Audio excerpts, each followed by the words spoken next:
कहता कि लाशों पे पाँव रखकर मुझे अयोध्या में मंदिर चाहिए। मेरा राम तो हमें घर देता है, उसको घर की जरूरत नहीं है कि वो लाशों पे पाँव रख के वो अपने मंदिर में जाके बैठे। आपने मीडिया खरीदा, आपने कोर्ट्स खरीदे, आपने देश की जितनी भी बड़ी बड़ी ईसी है, चुनाव आयोग है, सबको खरीद के आपने लोगों को बरगलाया है। मीडिया वही दिखाती है जो आप दिखाना चाहते हैं। अगर आज मीडिया सही होती ना तो ये बीजेपी के लोग गद्दी पर नहीं होते। आप एक तरफ बोलते हैं सबका साथ सबका विकास और दूसरी तरफ आप ये कहते हैं कि हम हिंदू राष्ट्र बनाएंगे। ये देश, जब ये देश आजाद हुआ था, इस देश में हिंदू भी था, मुसलमान भी, सिख भी और ईसाई भी। फिर क्यों हिंदू राष्ट्र बनेगा ये देश? हमारा देश धर्मनिरपेक्ष देश है। हमारा संविधान कहता है ये देश धर्मनिरपेक्ष है। फिर तुम कौन होते हो अंग्रेजों के दलाल जो फिर से यहाँ पर बंटवारा करने के लिए आ गए हो देश में? आप मुझे बताइए, ये जो बीजेपी सरकार है, क्या इसमें एक भी पढ़ा लिखा इंसान है? आप मुझे बताइए, इनको क्या नीतियां बनानी आती है? जो इस देश का अन्नदाता है, जिसकी वजह से हमें हमारी प्लेट में रोटी आती है, आपने तो उसको भी नहीं छोड़ा। आप उसको भी खा जाना चाहते हैं। आपसे बड़ी डायन कोई नहीं हो सकती। ये तो सरकार की स्ट्रैटेजी है जो वो तारीखें दे रही है, क्योंकि अगर वो सचमुच खैरख्वाह होते किसानों के, तो पहली बात तो वो कानून ही नहीं बनाते। आपको कानून बनाने थे तो आप इन्हीं किसानों से पूछते कि वो क्या चाहते हैं। आपने ऐसा नहीं किया। और अगर सचमुच आप उनके खैरख्वाह थे, आपसे कानून बन गए गलती से, तो जब किसानों ने उसका विरोध किया तो आप हटाइए ना। आप इतने दिन क्यों लगा रहे हैं? आप क्यों इंतजार कर रहे हैं कि अब फिर से कुछ ना कुछ ऐसा कोई चीज आ जाए जिसकी वजह से आंदोलन अपने आप खत्म हो जाए? ये जो तारीखें हैं, ये सब स्ट्रैटेजी है, क्योंकि अगर सरकार को कुछ करना होता तो वो पहली बार में कर लेते, लेकिन वो नहीं करना चाहते, क्योंकि बेसिकली अंबानी अदानियों की स्टोरेज ऑलरेडी बन चुकी है। वो अपना पैसा लगा चुके हैं और मोदी जी ये बात डिसाइड कर चुके हैं कि सब कुछ अंबानी अदानियों के हाथ में देना है। इसीलिए धीरे धीरे करके देश बिक रहा है। सब कुछ तो अंबानी अदानियों ने खरीद ही लिया है। आप BSNL देख लीजिए, आपने BSNL के लिए कुछ नहीं किया, पर आप जियो के लिए सब कुछ करते हैं। आपने यही किया ना। आपने अपनी सरकारी संस्थानों के लिए कुछ नहीं किया। आप व्यापारियों को क्यों घसीट रहे हैं आंदोलन? व्यापारियों का काम तो व्यापार करना है ना। देखिए, जो व्यापारियों का काम व्यापार करना है ना, उनके पास बहुत कुछ है कमाने के लिए। कौन है ये व्यापारी? आप इंडस्ट्रियलिस्ट की बात कर रहे हैं, राइट? वो इंडस्ट्रियलिस्ट है, वो छोटे मोटे व्यापारी नहीं है। उनके पास ऑलरेडी बहुत कुछ है। कहा ना, हम किसानों से कुछ नहीं खरीदते, हम तो सरकार से खरीदते हैं, FCI से खरीदते हैं। हमारा क्या मतलब किसानों से? तो ये जो कानून है, ये किसके लिए बनाए जा रहे हैं? किसके लिए किया जा रहा है? मोदी कहते रहे हैं किसानों के लिए कानून है। आपको नहीं पता इस बात का? प्रधानमंत्री जी ने तो डिमोनेटाइजेशन के टाइम पे भी बोला था कि वो देश के लिए काला धन वापस आएगा। आया काला धन वापस आया? बताइए, कहाँ है काला धन? तो कोई विश्वास नहीं प्रधानमंत्री की बात है? बिल्कुल भी विश्वास नहीं है। आप मुझे बता दीजिए, बात बात पे तो वो झूठ बोलते हैं और अभी तक झूठ तो बोलते आए थे। वो उन्होंने किसके लिए क्या किया? क्या उन्होंने आज तक महिलाओं के लिए कुछ किया?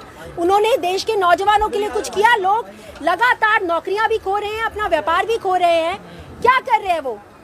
आपसे 3 महीने जब कोविड आया तो दुनिया भर में लॉकडाउन लगा, लोगों ने अपनी जो प्रजा थी उनको खिलाया पिलाया, उनको बैठाया।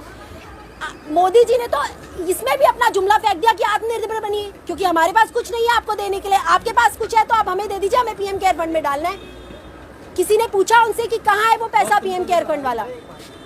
यहाँ पर एक जो राजा होता है या जो देश का प्रधानमंत्री होता है, वो ये कहता है कि जो गरीब है मैं उसको ऊपर लाऊंगा, उसको मैं मिडिल क्लास फैमिली के दर्जा दूंगा, उसको मैं बढ़ाऊंगा। यहाँ पर आप जो मिडिल क्लास फैमिली वाले हैं उनको भी निचला दर्जे पे भेज रहे हैं, उनको भी आप गरीब बना रहे हैं। और जो किसान है, जो इस देश का अन्नदाता है, जिसकी वजह से हमारी प्लेट में रोटी आती है, आपने तो उसको भी नहीं छोड़ा। आप उसको भी खा जाना चाहते हैं। आपसे बड़ी डायन कोई नहीं हो सकती। लेकिन आप मुझे बताइए, ये जो बीजेपी सरकार है, क्या इसमें एक भी पढ़ा लिखा इंसान है? आप मुझे बताइए, इनको क्या नीतियां बनानी आती हैं? हमारे देश की जो फाइनेंस मिनिस्टर है, उन्हीं को नहीं मालूम होता है कि वो क्या बोल रही है। जब प्याज के दाम बढ़ते हैं तो कहती है मुझे तो नहीं पता, क्योंकि मैं तो प्याज खाती नहीं। जब देश की फाइनेंस मिनिस्टर, जब हमारे देश के जो होम मिनिस्टर है, जिनको जो तड़ी पार्टी को होम मिनिस्टर बना दिया जाता है। आप तो समझदार, पढ़ी लिखी हैं, यूथ हैं, आप नहीं चाहते देश में इन्वेस्टमेंट हो?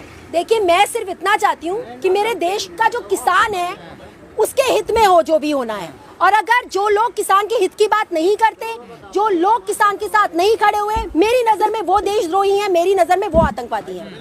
तो ये तो कांग्रेस भी लाना चाहती थी ना ये बिल, इसमें दो राय कौन सी है? देखिए, कांग्रेस जब भी कोई बिल लेकर आई है ना आज तक, वो लोगों के हित में हुआ है। वो हमेशा लोगों, और कांग्रेस के टाइम पे जितने भी प्रोटेस्ट हुए हैं, कांग्रेस ने उनसे पहले चरण में ही बातचीत करी है और उसको सुलझाया है। उन्होंने उस मुद्दे को बढ़ने नहीं दिया है। कांग्रेस के टाइम पर एक निर्भया कांड हुआ था, कांग्रेस ने पूरा का पूरा संभाल लिया था, उस लड़की का भी ख्याल रखा और उसके घर वालों का भी ख्याल रखा, और उसके बाद उनके टाइम पीरियड में इस तरह के जघन्य अपराध नहीं हुए थे। लेकिन आज जब से 6 साल से मोदी जी आए हैं ना पावर में, हर रोज एक निर्भया निकलती है, हर रोज एक निर्भया के साथ अत्याचार और उसके साथ रेप होता है। क्या कर रही है सरकार? कौन सी कानून बनाए? मैडम योगी जी कह रहे हैं कि लोगों तो प्रगति रास नहीं आ रही है, इसलिए कौन सी प्रगति, कौन सा विकास, कौन सा विकास? आपने पूरी इकोनॉमी आप खा गए हैं, आप सारा का सारा देश को आप भट्टे आपने बेच दिया है, सारे के सारे देश को, जंगलों तक को नहीं छोड़ा है। कौन सी प्रगति? इसको आप प्रगति कहेंगे? कि आपके पास कोविड टाइम में पैसा नहीं था लोगों को 2 वक्त की रोटी भी खिलाने का, इसको आप प्रगति कहेंगे? आपकी तो किस्मत अच्छी है कि जब आपका पूरा का पूरा इकोनॉमी पूरी की पूरी खत्म हो गई थी तो कोविड आ गया और आपने सारा ढीकरा कोविड के ऊपर फोड़ दिया। आप तो पहले ही खा चुके थे इकोनॉमी को, और आप खा क्या चुके थे? आपने तो बेच दिया है ना सब कुछ। एयरपोर्ट्स बेच दिए, रेलवेज बेच दिया, BSNL बेच दिया, BHEL बेच दिया, क्या बचा है हमारे पास?